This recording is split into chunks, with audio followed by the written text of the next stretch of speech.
Всем привет! С вами Zak Novak на радиостанции Novorossia Rocks. Welcome to Novorossia Rocks radio station. This is Zak Novak, your American in downtown Donetsk. The program is called Projekt Guru, and Guru is in the house as always. Andre, my engineer, as well. Let's get right to it. The last 24 hours, Guru, right? Last 24 hours has been very intense in Novorossia. Let's get right to it again. Nazi Kiev criminal Junta troops shelled the district of Trudovskia in the western suburb of Donetsk and suburbs of Yasinovate. It was reported today by DPR Defense Ministry. Mortar shelling of Yasinovate and Trudovskia was attacked by heavy barrage of bombing from 9 p.m. till 15 after midnight. According to resources, 20 mortars of 82 caliber were launched from Nazi Ukrainian positions. Nazi Kiev Junta forces were firing from temporary occupied Avdiivka. War crisis news from our Republic Donetsk. Heavy weapons fire used on civilian areas by the Ukraine Junta. Makiivka targeted, 2 women badly injured, 5 homes heavily damaged. At least 5 homes were heavily damaged as a result of shelling on the town of Makiivka by Nazi Kiev Junta troops from occupied positions, according to DPR Defense Ministry. 5 homes on Lenin, Chernigovskaya, Serefimovich, Topolov streets were damaged. 2 women of 47 and 58 years of age got badly wounded as a result of night shelling by fascist Kiev Junta army. In regard to preliminary data, the artillery of 122 caliber was used. War crimes. Listen, this just in, update on this story. The amount of wounded civilians at Makiivka has now risen up to 4 people. It happened as a result of shelling by Nazi Kiev hostile side. Also, the amount of damaged buildings and homes is now up to 15, including school number 44. A school was also targeted. War crimes. We hope the Kiev Junta can follow the examples of the great republics of Donetsk and Lugansk on holding the ceasefire, this according to Lavrov. Russian Foreign Minister Sergei Lavrov has called on his German counterpart, Frank-Walter Steinmeier, the incumbent OSCE chairperson in office, to ensure the OSCE control over the observation of the ceasefire regime by the Lugansk People's Republic, LPR, and Donetsk People's Republic, DPR, the Russian Foreign Ministry said on Tuesday. Lavrov urged Steinmeier, the incumbent OSCE chairperson in office, to use the forces of the OSCE Special Monitoring Mission to Ukraine to ensure control over the observation of the ceasefire regime by LPR and DPR, and expressed a hope that Kiev Junta would follow the examples of Donetsk and Lugansk. Steinmeier promised to issue relevant instructions to the OSCE Special Monitoring Mission to Ukraine.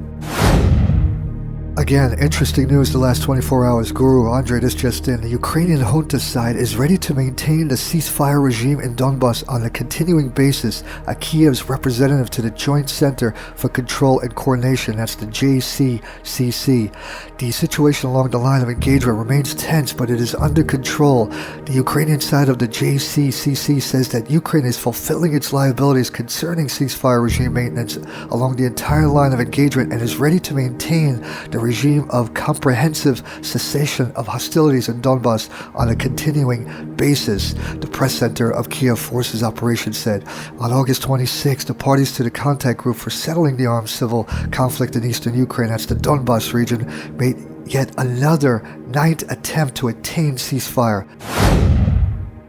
Again, Guru Andre, really interesting news. I repeat, the last 24 hours, all this ceasefire talk between our great republics, Donetsk and Lugansk, and the Kiev Junta government, the proud and the great new republics of Donetsk and Lugansk holding fire, even with all the provocations by the Ukraine Nazi forces. Our proud and great new republics of Donetsk and Lugansk holding fire, patience, and abiding by the rules and negotiations settled at the Minsk agreements, the sacrifice the people have made, and the great armies of the 2 republics, the 2 great republics, have shown the world its peaceful intentions and strength within. But the Kiev Junta understands very well that we are like a hornet's nest. You keep pushing and you will feel our venom. It is only sad to say that young boys of the Ukrainian junta military are being pushed by terrorist organization NATO and the Obama regime to fight their wars, only to be killed in battle, stung by our venom. Heads of the Donetsk and Lugansk People's Republics, Alexander Zakharchenko and Igor Plotnitsky, have prohibited their military units to open fire in response to provocations from Nazi Kiev-controlled forces. I have given the appropriate instructions to establish a ceasefire as of midnight on September 15, 2016, Plotnitsky said in a statement posted on the website of the Lugansk Information Center news agency. All People's Militia units of the Lugansk People's Republic are strictly forbidden to open fire in response to artillery bombardments and provocations by the Ukraine Junta Army and the National Guard. For his part, the DPR head said he issued similar decrees. We fully comply with the Minsk agreements, he told Novorossia 24 channel. We see this as a goodwill gesture rather than weakness. The heads of the two republics expressed a hope that this step will be an example for the Ukrainian leadership. We call on OSCE observers to conduct real and impartial monitoring of compliance with the cessation of hostilities. Listen to this. Coup leader of Ukraine, Poroshenko, will be questioned over Euromaidan crimes. War criminal and coup leader of Ukraine, Poroshenko, will be summoned for the heinous crimes committed during the coup takeover of the country. Over 100 people were killed and several hundred injured in the violent takeover. Protesters and police were targeted by his Nazi henchmen using right-wing fascist Nazi elements, violent groups all paid for by Poroshenko and his circle. Investigators of the Ukrainian Prosecutor General's office will soon summon coup leader Poroshenko for questioning over Euromaidan crimes, Prosecutor General Yuri Lutsenko said. The questioning has been delayed. I think it will take place soon. Earlier, Radical Party leader Oleg Lashko, Interior Minister Arsen Avakov, Ukrainian National Security and Defense Council Secretary Alexander Tuchinov, and Parliament Speaker Andrei Parubi were questioned. In November 2013, the Ukrainian government announced that the signing of the agreement with the European Union was delayed. In response, the Verkhovna Rada opposition blocked parliament work and a long-term rally started on Independence Square, or Maidan. A 3-month standoff started, dubbed Euromaidan, during which aggressive nationalists seized a number of administrative buildings in downtown Kiev, built a camp town, and created self-defense detachments which clashed with law enforcers. The culmination point was when unidentified snipers opened fire on Institutska Street, February 20, 2014. According to official data, 53 people were killed by their bullets. Overall, more than 100 people were killed and hundreds wounded during the standoff in Kiev on February 18th to the 20th.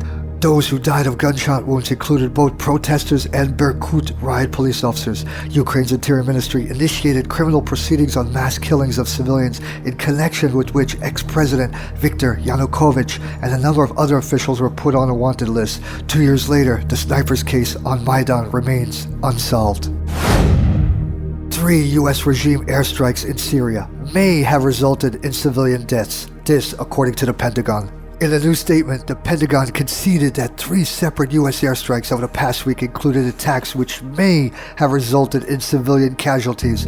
All of the strikes took place in Syria in and around ISIS-held territory. There had already been reports on the first of the 3 strikes on September 7th in Deir ez-Zor province, where U.S. airstrikes destroyed a non-military vehicle that just happened to be driving by the area they intended to attack. There was no detail on the number of people within. CENTCOM indicated that the September 12th strike against Ash Shadaha was roughly the same story, with another unidentified but apparently civilian vehicle attacked, bombed by American warplanes, and getting destroyed in the process. The September 10th airstrike was a different matter, where U.S. warplanes attacked an ISIS target near their capital of Raqqa and say they may have killed an unknown number of civilians in the surrounding area. Once again, there were no details on how many were killed.